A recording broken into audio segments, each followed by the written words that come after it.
Saudara-saudariku yang terkasih, hari ini Jumat 28 Juni 2024. Saya Romo Siga dari Paroki Santo Yusuf, Surabaya. Dalam nama Bapa dan Putra dan Roh Kudus. Amin. Gereja merayakan peringatan wajib Santo Ireneus.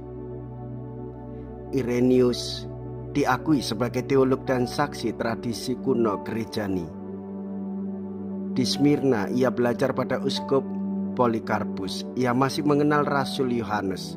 Kemudian ia ke Perancis dan tahun 177 menggantikan Pontinus, uskup Lyon yang gugur sebagai martir. Selama 25 tahun ia memimpin misi di Perancis, menata gereja yang masih muda. Pada waktu itulah ia menulis karya tulisnya yang terkenal melawan kesesatan, yaitu aliran Gnostik. Di samping itu ia mendasari tradisi yang sejak para rasul diajarkan oleh gereja dari generasi ke generasi. Di mana ada gereja, di situ pula ada Roh Kudus, kata Ireneus. Tuhan, jika Tuhan mau, Tuhan dapat mentahirkan daku. Mea culpa, mea culpa, mea maxima culpa. Marilah kita berdoa. Allah Bapa pokok damai sejati, berkat bantuan-Mu, Santo Ireneus berhasil mempertahankan ajaran benar dan meneguhkan damai bagi gereja. Semoga berkat bantuannya kami dikuatkan dalam iman dan cinta kasih, sehingga selalu memperhatikan kesatuan dan memajukan kerukunan. Dengan pengantaraan Yesus Kristus Putra-Mu Tuhan kami, yang hidup dan berkuasa bersama dengan Dikau dalam persatuan Roh Kudus Allah sepanjang segala masa. Amin.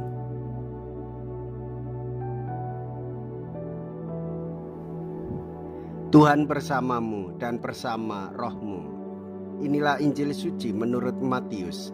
Dimuliakanlah Tuhan.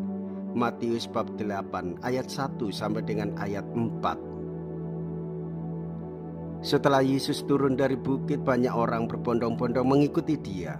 Maka datanglah kepadanya seorang yang sakit kusta. Ia sujud menyembah Yesus dan berkata, "Tuan, jika Tuan mau, Tuan dapat mentahirkan daku." Yesus selalu mengulurkan tangannya, menjamah orang itu dan berkata, "Aku mau. Jadilah engkau tahir."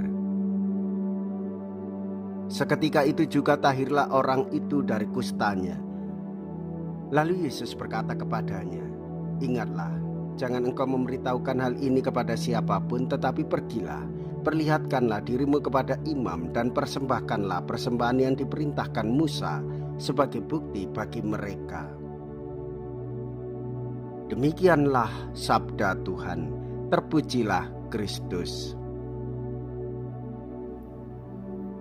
Saudara-saudariku yang terkasih, Yesus menyembuhkan orang sakit itu, orang yang sakit kusta.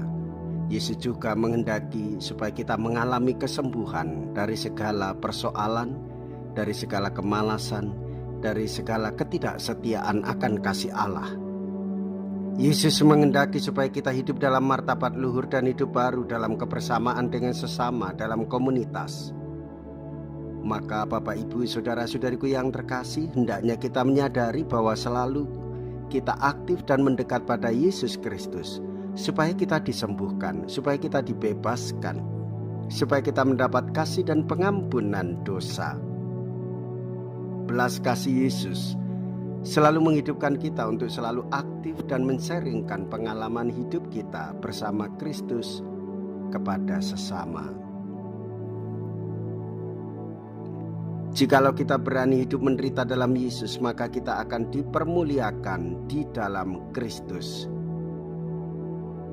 Terpujilah nama Yesus, Bunda Maria dan Santo Yosef untuk selama-lamanya. Marilah kita berdoa.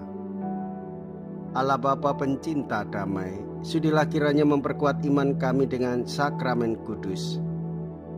Santo Ireneus telah mencapai kemuliaan karena berpegang teguh pada iman sampai mati. Semoga kami pun setia dalam iman, sehingga memperoleh keselamatan kekal. Dengan pengantaraan Kristus Tuhan kami. Amin. Tuhan beserta kita sekarang dan selama-lamanya. Semoga Allah yang Maha Kuasa memberkati saudara sekalian, Bapa dan Putra dan Roh Kudus. Amin. Saudara-saudariku yang terkasih, pergilah, ibadah sabda sudah selesai. Syukur kepada Allah.